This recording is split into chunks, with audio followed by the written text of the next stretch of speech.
Hello, my name is Michael Grinder, and I want to welcome you to Managing Groups, the Fast Track.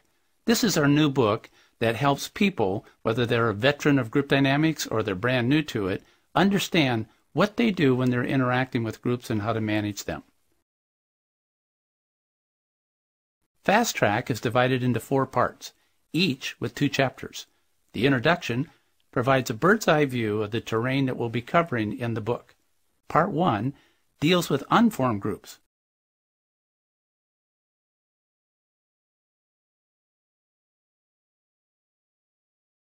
These categories can be shown on 2 axes that form a group dynamic grid. The location of the positive and the negative have been altered from math usage. No need to send an email.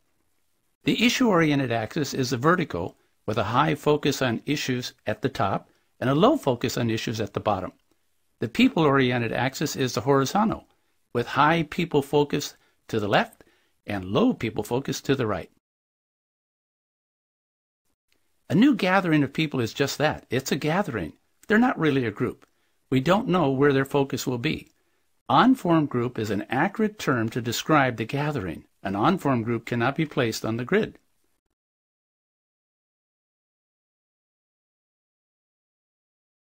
As people begin to form, they will tend to gravitate towards either being issue-oriented or people-oriented. Part 1 presents the 6 indicators that tell us whether a group is formed or unformed.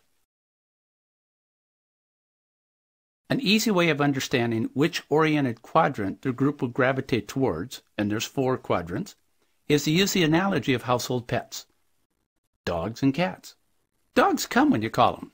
Dogs are very people-oriented. They want to please others. Their motivation, expectations, outcomes are from an interdependence with other people.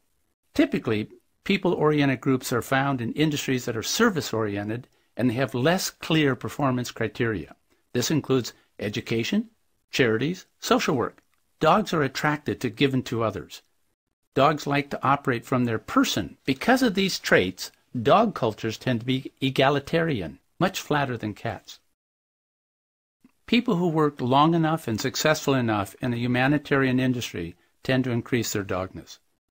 Dogs are more likely to use an approachable voice pattern. They move their heads when they're talking, causing their voice to be rhythmic. Then at the end of all the sentences and phrases, they move their head up, and it results in an intonation that curls up. This is the voice pattern of a flight attendant. We'll be moving up and down the aisles. They tend not to pause as long as the pilot. Today, our beverage service includes the following. Cats have an answering machine.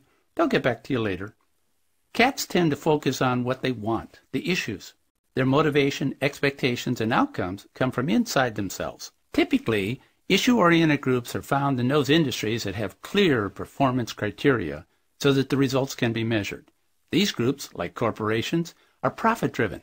Cats are attracted to the competition. They like to operate from their position, and because of these traits, cat cultures tend to be hierarchical. People who work long enough and successfully enough in the profit-driven industry tend to increase their catness. Now, how would we know if an individual is a cat and suited for that line of work? We listen to their voice patterns just like we did with the dogs. Cats like to use a credible voice pattern. They hold their head still when they're speaking, causing their voice to be flat. Then at the end of all the sentences and phrases, they tend to move their head down, resulting in an intonation that curls down. This is the voice pattern of a pilot on a plane. This is your captain speaking. They pause long and often. We'll be flying to Paris. Another long pause. Our flight today was going to take... Part 2, formed and functional groups. A formed group creates its own culture. A culture is a way of operating. This includes verbal and nonverbal expressions. Usually, the members are not aware that they're even doing these expressions. 2 of the quadrants have been labeled. What about the cultural labels of the other 2 quadrants? Part 3.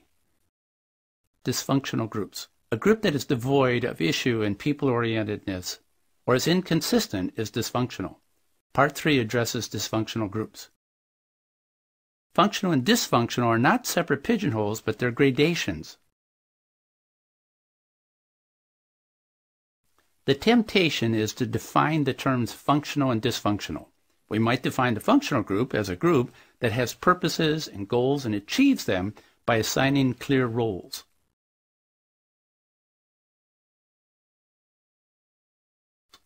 Predictability is high. Then we could define a dysfunctional group as a group that is either lacking clear purposes and expectations or not achieving these goals, or both. Such definitions are only part of the story. They don't mention whether the means to the ends are functional or dysfunctional. Additionally, Chapter 5 will illustrate that one functional group might see another functional group as actually dysfunctional. For example, a cat attending an all-dog meeting would conclude that the people-oriented culture lacks focus, control, and is inefficient, clearly dysfunctional, at least according to the cat standards. Likewise, a dog attending an all-cat meeting would conclude that the issue-oriented group lacks a humanness and is ill-mannered, clearly dysfunctional, at least by dog cultural standards. Functional groups have occasions where they operate in dysfunctional ways. There is a huge difference between a group that is temporarily dysfunctional and a group that is permanently or chronically dysfunctional. A people-oriented group that operates near the center of the axis has some cat traits. They're less likely to experience temporary dysfunction. A people-oriented group that operates farther from the center axis, they lack the cat traits. They're more likely to experience temporary dysfunction. Likewise, an issue-oriented group that operates near the center axis has some dog traits. They, of course, are less likely to experience occasional dysfunction. An issue-oriented group that operates farther from the center axis lacks dog traits. They're more likely to experience occasional dysfunction. Part 4. Healthy groups. A culture that blends the issue-oriented with the people-oriented is both functional and healthy. Part 4 focuses on healthy groups.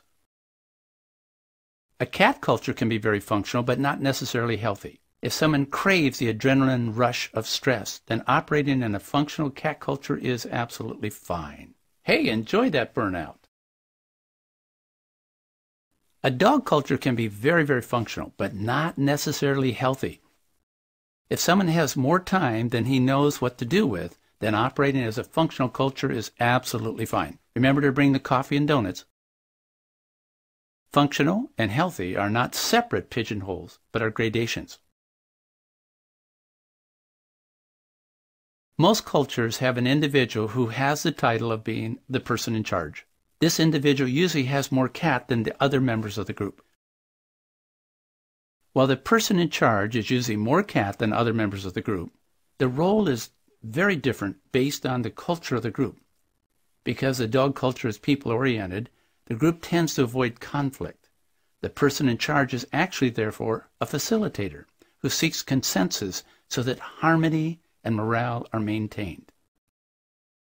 Because the cat culture is issue-oriented, the group tends to be more goal-oriented. The person in charge is a manager who seeks to be more efficient with what the culture has always done, productivity. A healthy culture is a blend of both being issue-oriented and people-oriented. The person in charge is a leader. A leader questions what the culture has always done.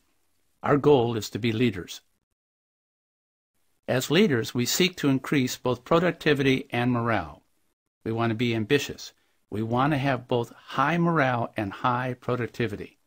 We can't have high productivity without high relationships that is sustained, and the purpose of high relationships is to produce high results. The best leaders have the qualities of both dogs and cats. This is our goal. Having these qualities and knowing when to use them makes us charismatic. The path for a facilitator to become a charismatic leader is to add the skills and attitudes of the cat culture to his repertoire. The path for a manager to become a charismatic leader is to add the skills and attitudes of the dog culture to his repertoire. The person in charge of a dysfunctional group is too inconsistent to be either a functional dog or a functional cat. Form groups span from the chronically dysfunctional to the occasionally dysfunctional to the functional to the healthy.